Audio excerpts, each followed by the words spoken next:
First name Meredith, last name Whitten. I'm a Master's of Environmental Management candidate with a concentration in coastal environmental management. I think for the most part, as far as being out in STEM, it hasn't really been an issue for me. I think the science community has been very accepting of queer people in general, and that's been my experience. It's been very positive. Science can be so demanding. It's not like a normal career. It becomes your everyday, your all day. It's very all-consuming. So the people that you're around become very much your family and become your support system on the days when your experiments aren't working and when you're struggling to write and you're having a hard time. You need those people who are around you to help you out.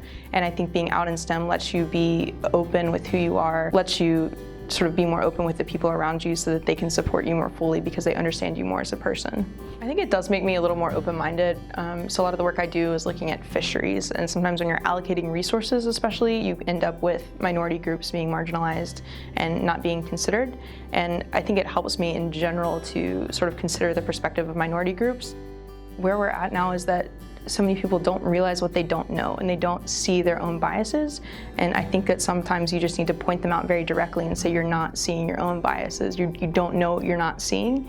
And I think pointing out some very specific examples from a different person's point of view, explaining how two people can be viewing the same situation and getting very different experiences from it is important. One of the things that I would really like to see is more sort of inclusion of majority groups in some of these minority group conversations. So for example, there have been a number of times when they've brought like women in science to come talk to women about the experiences and the challenges you might face going forward in your career.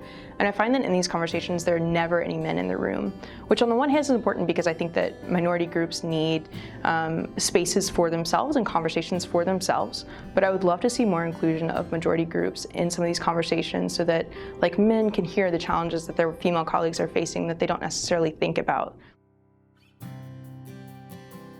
I think that if you do come out, that you'll find that there's more acceptance than you necessarily thought that there would be, and it won't be as scary as you think it will be.